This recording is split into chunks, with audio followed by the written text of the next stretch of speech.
Hello and welcome to the Divorced Dadvocate, where we help dads create a healthy and less traumatic divorce. My name is Jude Sandoval and I am your host. I am so excited today to talk about a topic that I know I get a lot of feedback from, and that is betrayal. And I've got probably the preeminent person on betrayal in the entire world today. But before I introduce her, I just wanted to give a brief show note, and that is head to the divorcedadvocate.com. The divorce quiz is still up on the website. It is a fantastic tool to help you gauge where you're at mentally and emotionally in your divorce compared to others who have gone through it. And if you do that, we can spend a brief time together reviewing those results and see where we might be able to help you out. So check that out at thedivorcedadvocate.com and click on the divorce quiz tab. So my guest today, she is the founder of the Post Betrayal Transformation Institute and is a holistic psychologist, a health mindset and personal development expert, the author of the #1 best-selling book, The Unshakable Woman: 4 Steps to Rebuilding Your Body, Mind, and Life After a Life Crisis, and her newest book, Trust Again: Overcoming Betrayal and Regaining Health, Confidence, and Happiness.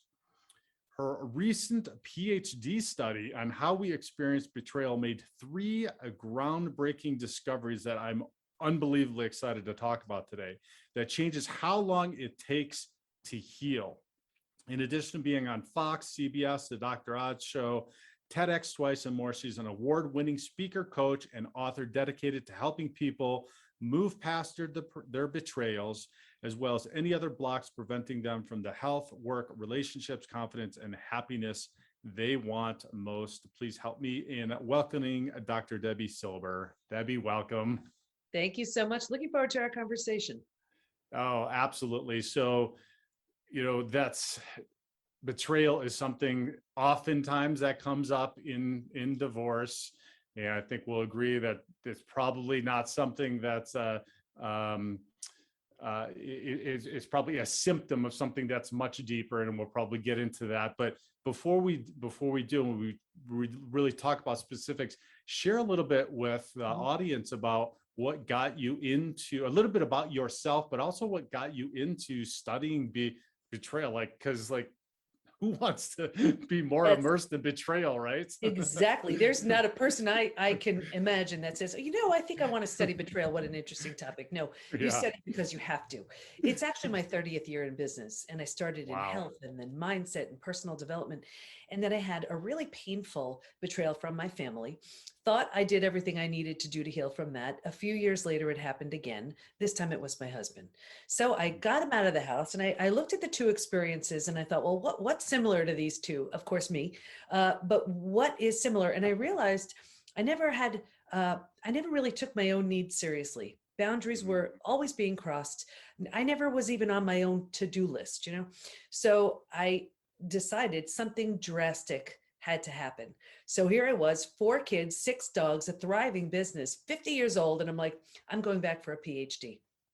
I didn't have a clue how I was going to pay for it, how I was going to manage it, but I knew this was a really important step to take. And it was in transpersonal psychology, the psychology of transformation and human potential, because I was changing so much, I didn't quite understand it. He was too on his own, wasn't ready to look at that yet. And then it was time to do a study. So I studied betrayal. What holds us back? What helps us heal? And what happens to us physically, mentally, and emotionally when the people closest to us lie, cheat, and deceive? That study led to 3 groundbreaking discoveries, which changed my health, my work, my family, my life. Wow. That's amazing. So let me clarify. You said, so you sent him away, which means you guys, you separated. Absolutely. Because and this is what I found. We're so afraid of the complete and utter death and destruction of the old, but that's what betrayal creates.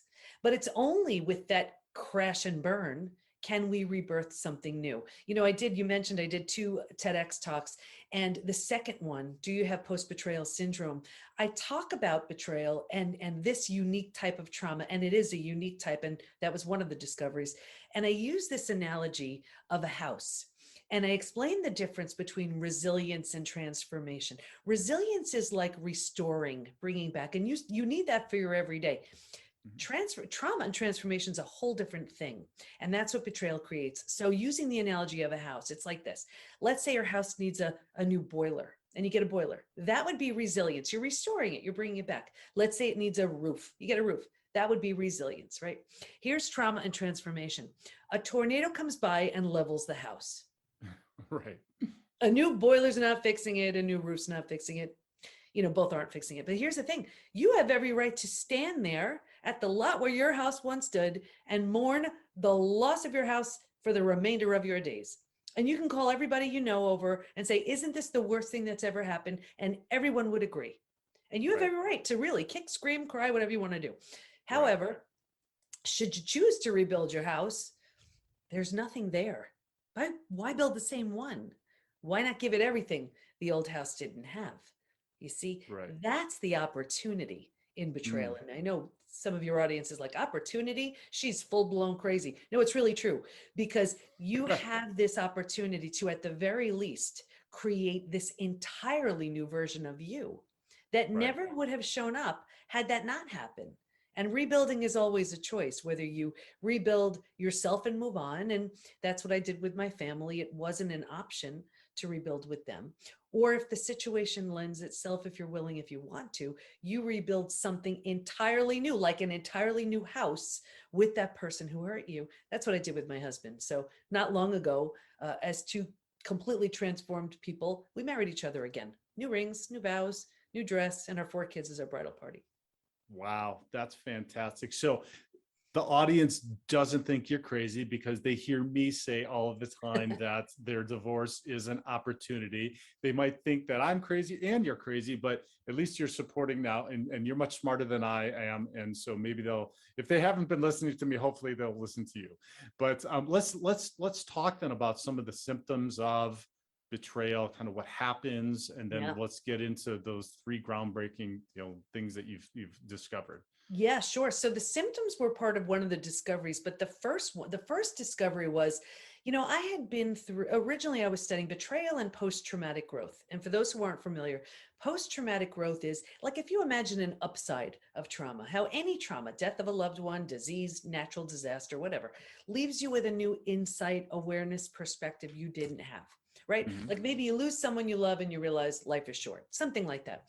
But I had been through death of a loved one. I'd actually been through disease too. And betrayal felt so different for me, but I didn't want to assume. So I asked all my study participants and I said, if you've been through other traumas besides betrayal, does it feel different for you? Unanimously, every single one said, oh my gosh, it's so different. Here's why. Because it feels so intentional, we take it so personally. So the entire self is shattered and has to be rebuilt.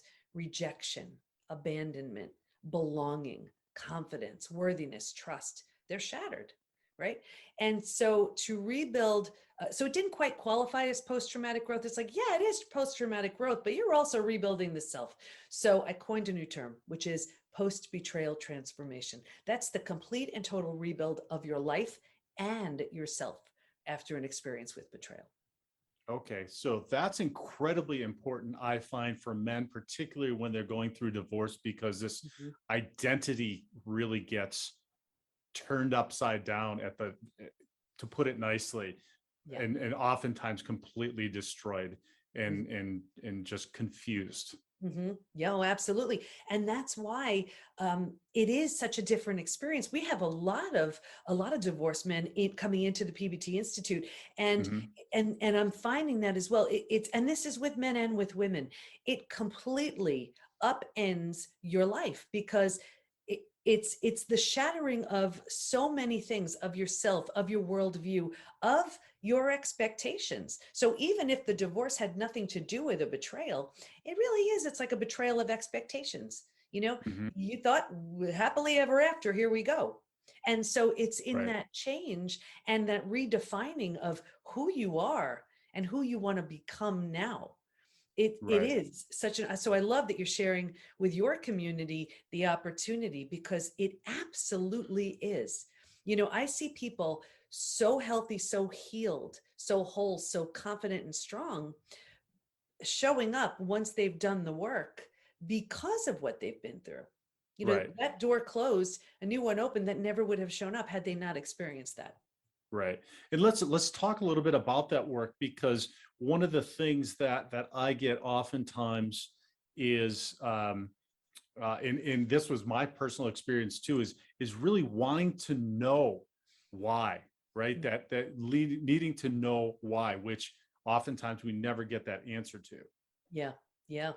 And here's the thing, you know, it's a really challenging question, because how can you possibly understand why Hmm. someone breaks that spoken or unspoken rule, right? Especially, like, I live so simply. My rule of life is, if it's going to hurt someone, don't do it. Period. End of story. And I assume other people live that same way. And I'm always shocked and amazed that that's not the case, right? So how do you really understand the motivation behind what someone, you know, does? You know, it's almost impossible. What I can tell you for sure is betrayal will show you who someone truly is, Yeah. or who they temporarily became. Hmm. So, as Wow. shocking and eye opening as it can be for the betrayed, it can be as big of a wake up call for the betrayer. Oh, okay. Now that's really, really interesting, because while we're in our hurt and in our pain, we're Mhm. not necessarily thinking about what they're going through and what they're doing. And we shouldn't be, because here's the opportunity. This is the opportunity to completely take a look at who Mm, we are, who we want to become. And one of the biggest downfalls I see with so many people is the only intention is that they stay together. But it is such a perfect opportunity to grow. And okay. here's what, and I'm going to give you like a little, you'll never forget this. Ready? If everybody can Okay. see my hands here, I will show you Yeah. something so And cool. we'll describe also for those listening For what you're those, doing. okay. Yeah. So when we're in relationship, we're here, right? We're just both, we're at this, whatever, let's say low level, right? Hmm. And then there's a betrayal and a complete and total crash and burn of the relationship, right? We're so lonely, our hearts are so broken. All we want to do is reconnect with that person or someone else right away. Right. And the problem is we're not healed. So we're bringing not our best selves to this relationship or a new one. Mm. This is the opportunity to grow physically, mentally, emotionally, psychologically, spiritually. Now, if we're so bent and intent on staying with this person, and then we grow, you know what we wind up doing? And this is what my first TEDx was about: stop sabotaging yourself. All we do is we keep sabotaging ourselves so that we don't outgrow that person. But we like Oh. it up here. Hmm. So what happens is then we want to be here and we're like, well, why can't they do this? Well, they're not ready.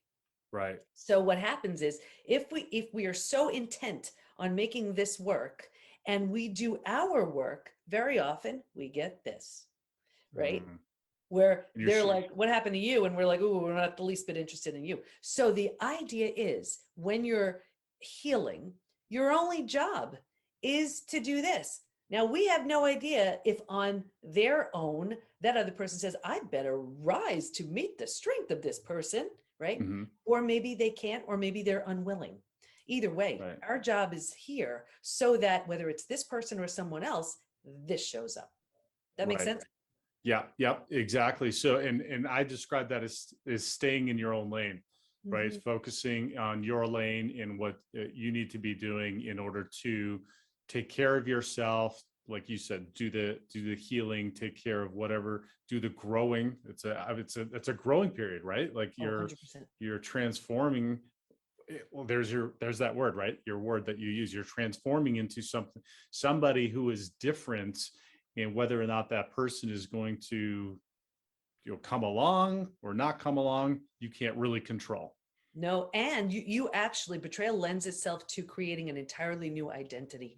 You bring the parts you love and you Hmm. leave behind everything that no longer serves. And you get to create that. Like, for example, I was so I'm such a driver, and so I'm so hard on myself all the time. And I get lost wherever I go. It's just what goes on. So I allow extra time because I know it's going to happen. I just happen to get lost all the time. Anyway, I used to always get angry at myself. Oh, that's so stupid. Why'd you do that? All these things, berate myself. And then I realized post-betrayal, I'm like, you know what? I don't feel like being so hard on myself anymore. I just don't want to do that. So from now on, when I get lost or do something that the old version of me would have criticized and said all these nasty things, now I'm simply adorable. So when I do these things, I'm just adorable. So for example, I just flew in Saturday night. I'm bi-coastal and my husband picks me up at the airport, and I happen to mistakenly book a driver to pick me up as well. So I land. My husband's like, okay, I'm outside waiting. And I get a text from the driver, let me know when you're walking outside. And I'm like, oh, no. So I tell my husband, and he's like, you're adorable. So now he's telling you you're adorable too. The whole family has to go along with it. Yeah. Oh, I see. Okay.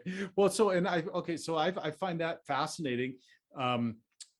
If you could share a little bit about, because you alluded to, I was doing my thing and he was just off. Yeah. Like clueless, not like in his own thing. So so a couple things. Share a little bit about your story, and then how you guys ended up kind of getting maybe to that level, or at least to a place where you were comfortable being together again. Because I think a lot of people listening would like to try to figure out a way to save the marriage. And ideally in our community, that's what we want to do. If there's an opportunity, nobody wants to get divorced. Nobody wants to go through the divorce. If there's an opportunity, and betrayal makes it unbelievably difficult. What was that process for you? Or what is that process in general when you know that the other person just is totally clueless? Yeah. Well, here's the thing.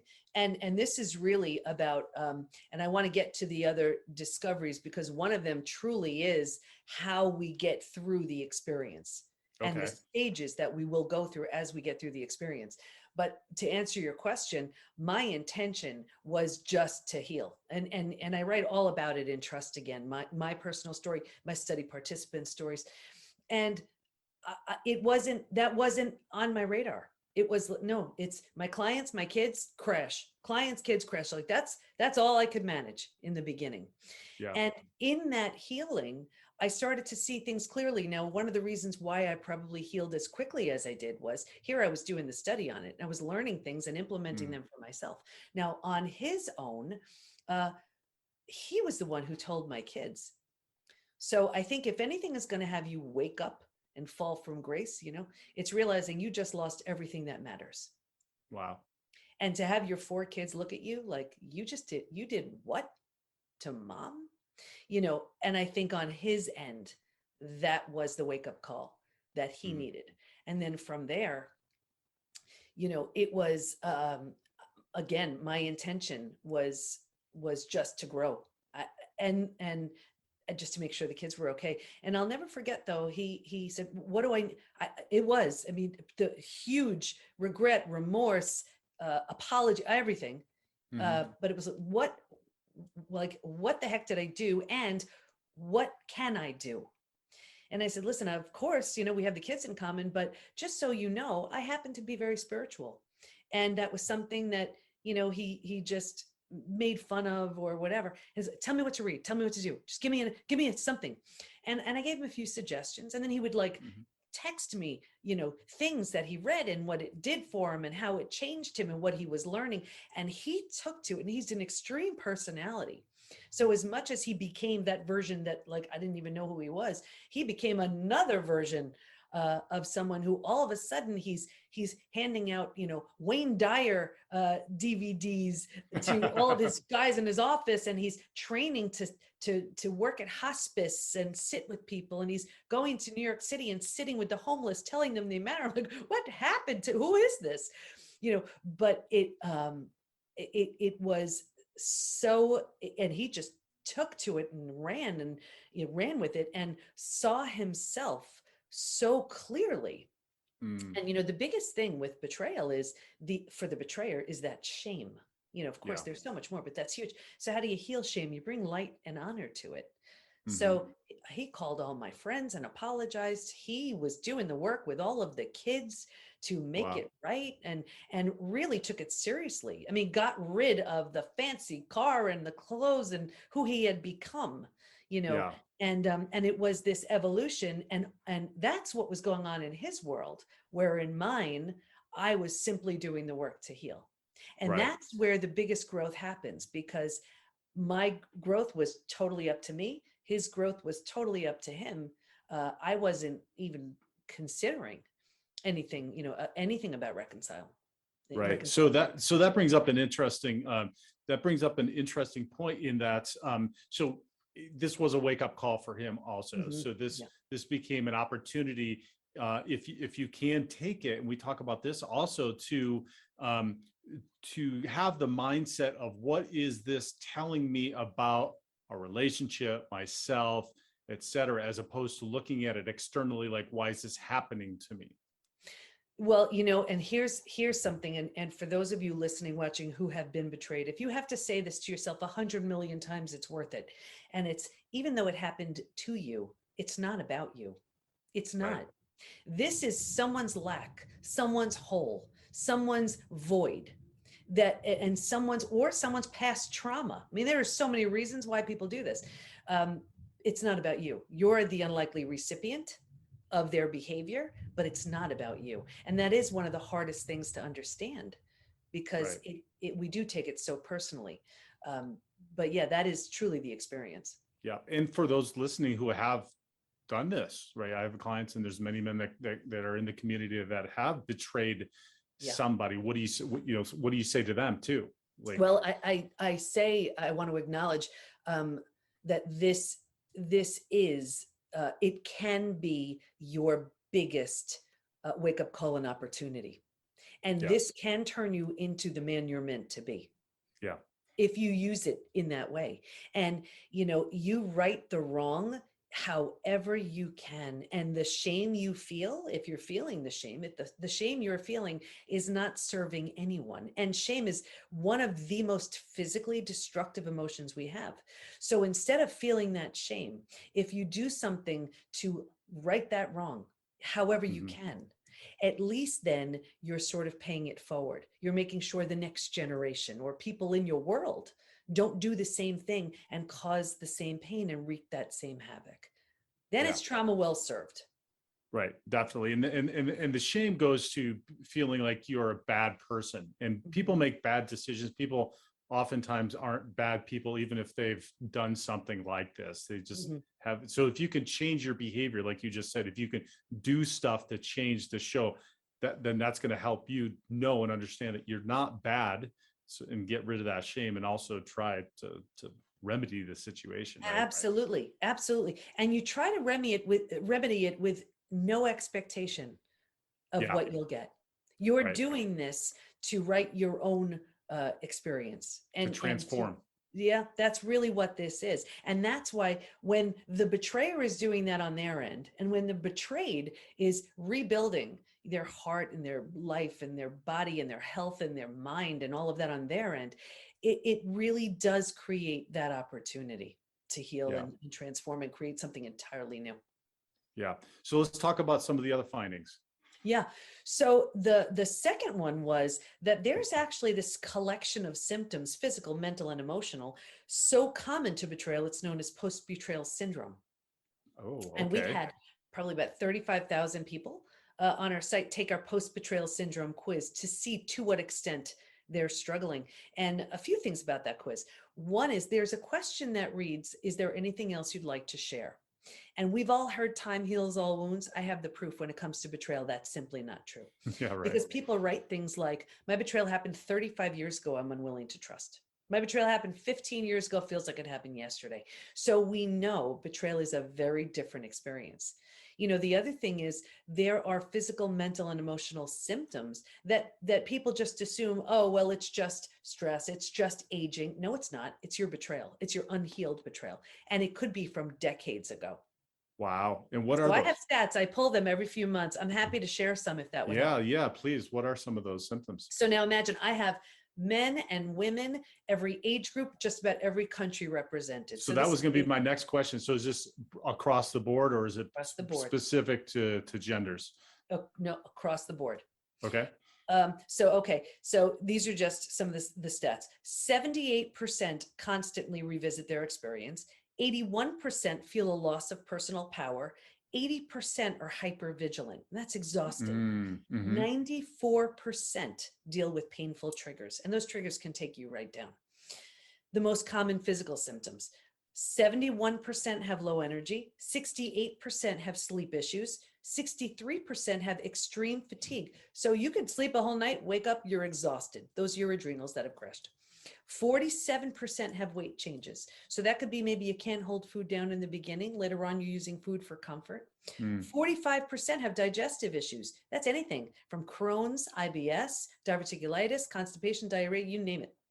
The most common mental symptoms: 78% are overwhelmed, 70% walking around in a state of disbelief, 68% are unable to focus, 64% are in shock, and 62% are unable to concentrate. So imagine you can't concentrate, you have a gut issue, you're exhausted, and you're trying to work and manage your kids and everything else. That's not even the emotional ones. Emotionally, 88% have extreme sadness, 83% are angry. Bouncing back and forth between sadness and anger can be debilitating and exhausting. 82% feel hurt, 80% have anxiety, 79% are stressed. Here's why I wrote the book Trust Again. Ready? 84% have an inability to trust. That's like living half a life if you don't build that back. 67% are preventing themselves from forming deep relationships because they're afraid of being hurt again. 82% find it hard to move forward. 90% want to move forward, but they don't know how. Wow. That's pretty staggering, huh? Yeah. So you can only imagine how that just paralyzes your life. Absolutely. And it shows up in health and work and relationships. Like, for example, in relationships, I'll see it in one of two ways. I'll see it in repeat betrayals. If you have a repeat betrayal, that's an unhealed betrayal.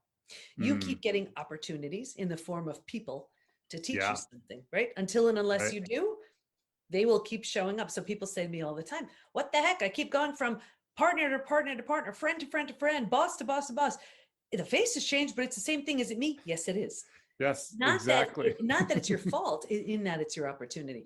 We see it as in relationships. The other way is the big wall goes up. You're like, nope, been there, done that, not letting anybody close to me again.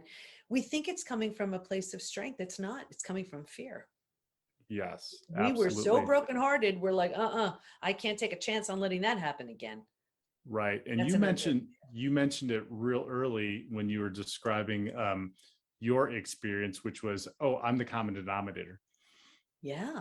Doesn't mean it's my fault. Right. Exactly. There is a beautiful opportunity here. This version of me isn't attracting betrayals because, first of all, my BS meter is so sharpened and strong now as you move through the stages, which is the next thing that I'll share. But there's no need to repeat those experiences. The lesson's been learned. Yeah. Me joining that PhD program was the first and biggest thing I had ever done for myself. Wow. And there's that saying, if nothing changes, nothing changes. Right. So that was a huge change, which not only changed me, my family, it's, changing thousands of people because of it. So. Which goes back again to the mindset. If something's happening in your life, if you can utilize that as with a mindset, and this is really, so it's so much easier to say than it is to do, but if you can use the mindset of what is this supposed to be helping me to see or understand or learn or transform, as opposed to why is this happening to me, it can be absolutely huge, particularly during divorce. So maybe there is no reconciliation, but if you use that mindset, don't go out looking for just another partner, because exactly what you described is, guess what? You're going to find the same one. And I like I can speak from experience. I went out, there could be 100 women in a room, and I will find the one that is going to perpetuate that unhealthy dynamic in my life. And let me tell you, I did.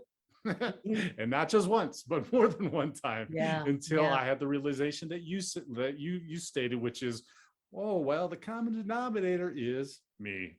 Yeah. Yeah, absolutely. And that's the thing. It really is this opportunity. If we see it that way, we will not see it that way early on.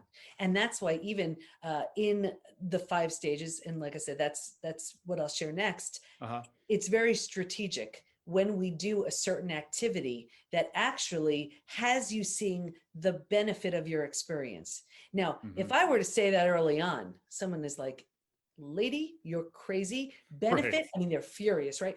But Yeah. but when you're going through a certain amount of healing, then all of a sudden you're willing to consider it. Yeah. You may not want to thank your betrayer just yet, but you're still willing to see the benefit of it. So it all goes along a certain timeline and Right. in a certain order. And then it's really, really profound and effective. Right. So this might be part of the stages, but what advice can you give to get out of that victim mode initially? That's actually that is so common to the most common stage we get stuck in, which is stage 3. And as I go through them, you will see exactly why. And it's interesting, when you were reading about me, I realized, oh my gosh, Trust Again only came out last year, but my newest book, From Hardened to Healed, is actually coming out on October 5th, and it is specifically for stage 3, because I notice that once you get into stage 3, I can even say the majority of people stay there. Transformation doesn't even begin until stages 4 and 5. So we are so shortchanging ourselves. And the beauty is, once you know the stages, it's totally predictable. You know what stage you're in, you know what you have to do to move to the next. Well, let's talk about them then. Sure. So they're all in Trust Again. It's what we teach within the Institute. It's what all of our certified coaches are certified in, the 5 stages, but I'm going to share it with you here. So stage 1 is like before it happens. And if you imagine sort of a setup stage here, if you imagine 4 legs of a table, the 4 legs being physical, mental, emotional, and spiritual. What I saw with everybody was a real heavy lean on the physical and the mental, right? The thinking and thinking and doing, and not really, and really neglecting the feeling and being, right? Yes. So that's not to say if you're busy, you will be betrayed, but it's just a typical profile we saw. So if you only have 2 legs of a table, easy for that table to topple over, right? Yep. Stage 2, by far the scariest of all of the stages. And this is shock, trauma, D-Day, Discovery Day. And this is the breakdown of the body, the mind, and the worldview. So this is like where that person takes a mask off and reveals who they've been. And so there's a breakdown of the body. You have just ignited the stress response. Now you're headed for every single stress-related symptom, illness, condition, disease. Your mind is in a complete and total state of chaos and overwhelm. You can't wrap your mind around what you just learned. This makes no sense. And your worldview has just been shattered. Your worldview is your mental model, the rules that prevent chaos and govern you. Don't go there, trust this person, this is okay, don't do that, right? And in a moment, every rule you've ever known to be real and true is no longer. The bottom is bottomed out. Right. And a new bottom hasn't been formed yet. So it's terrifying. But think about it.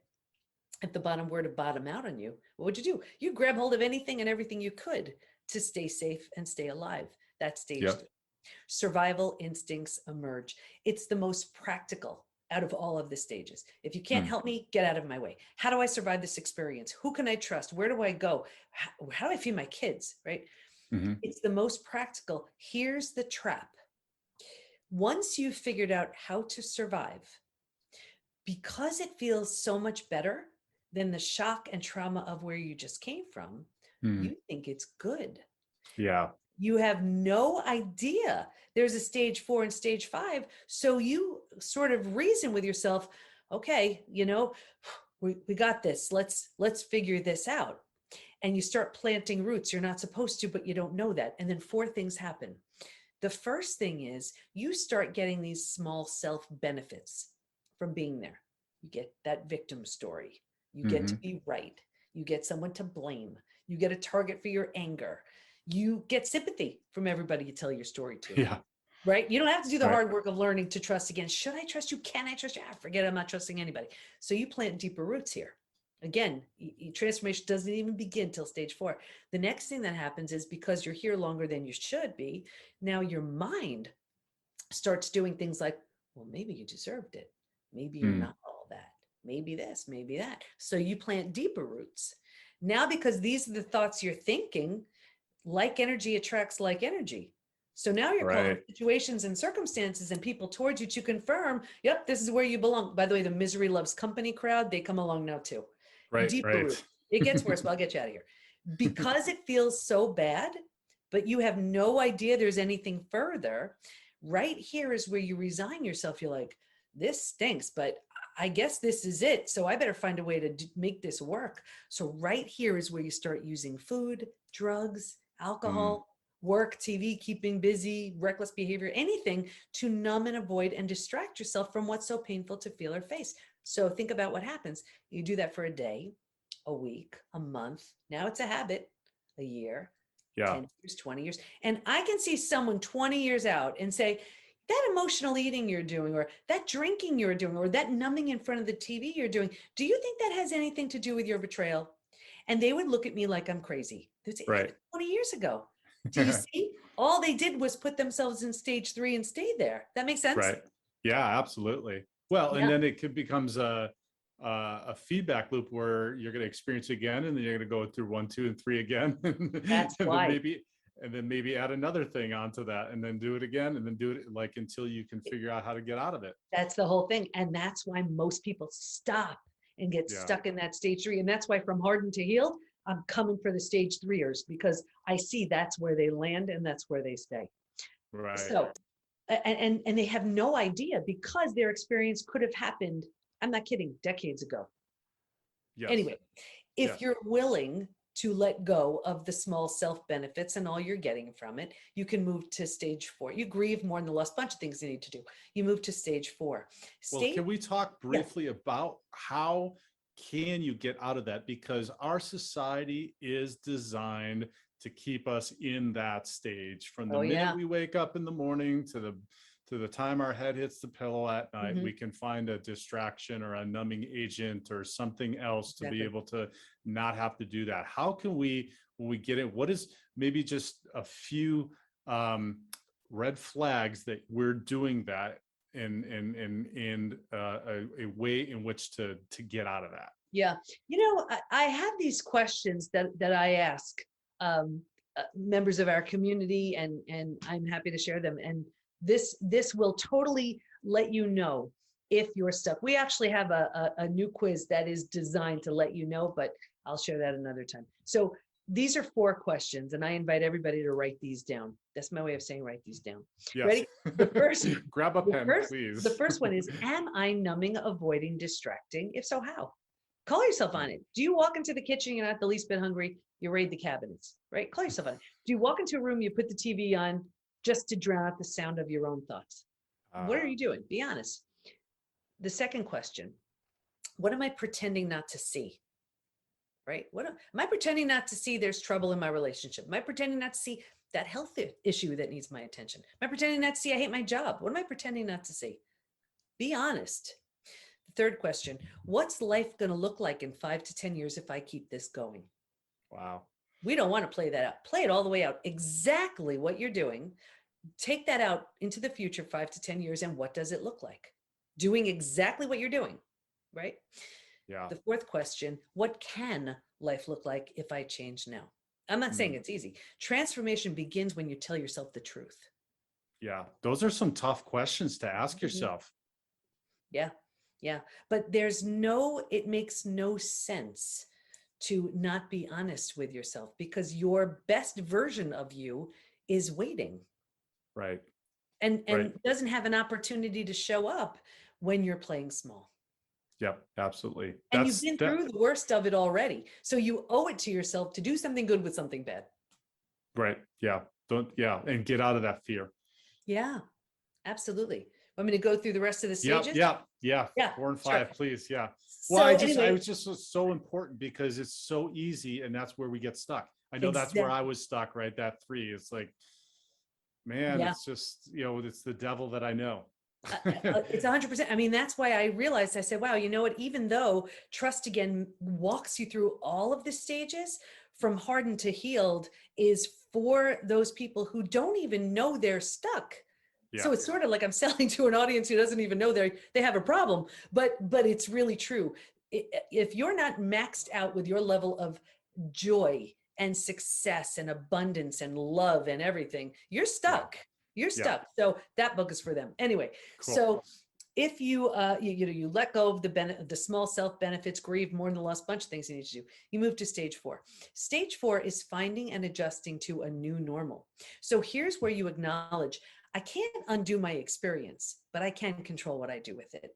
And I always use the example of, if you were to move into a new house, office, condo, apartment, whatever, your stuff's not all there. It's not quite cozy yet, but it's going to be okay. And when you're in that sort of mental place, you turn down the stress response. So you're not healing just yet, but at least you stop the massive damage you were causing in stage 2 and stage 3. What I found so interesting to stage 4 is also this. If you were to move, you don't take everything with you. You don't take the things that don't represent the version of you want to be in your new space. And what I found was, if your friends weren't there for you, right here is where you don't take them with you. You've just outgrown them. So people say to me all the time, what the heck? I've had these friends 10, 20, 30 years. Is it me? Yes, it is. You're undergoing a transformation. And if they don't rise, they don't come. They just don't come along. Right. When you're in this place, you're mentally making it home, you move into the 5th most beautiful stage. And this is healing, rebirth, and a new worldview. The body starts to heal. Self-love, self-care, eating well, exercise. You didn't have the bandwidth for that earlier. You were surviving. Now you do. Your mind starts to heal. You're making new rules, new boundaries based on your experience. And you have a new worldview based on the road you just traveled and what you see so clearly now. And the 4 legs of the table, in the beginning, it was just all about the physical and the mental. By this point, we're solidly grounded because we're focused on the emotional and the spiritual too. Those are the 5 stages. Wow, that's fantastic. So you've come full circle then, and I love your the analogy, the four stool, the 4 legs of the stool, the mental, emotional, physical, spiritual, because we talk about that all of the time in the show, and so I want to take that. I want to like wrap this up in saying that. So really, when we're going through this challenging time in divorce, that it is exposing those, right? It's exposing one of those things missing. And if one of those things is missing in the relationship, and even in your relationship with yourself, then that's when things are going to teeter. And if maybe it's 1 and it's teetering, but if it's 2, it's probably going to fall. That's the red flag that you're talking about, or that's the sign of, okay, what am I lying to myself about? And I love that you say that too, asking those hard questions. Just you got to ask the hard questions, and if you have good friends, ask them to ask you the hard questions. That's it. And here's the thing, it's like, I didn't do anything anybody else couldn't do. I mean, I just remember moving through the experience and moving through that program saying, if I can heal from this, I'm taking everybody with me. Yeah. I mean, that was just it. But it's just, now that people know the stages, there's a predictable roadmap.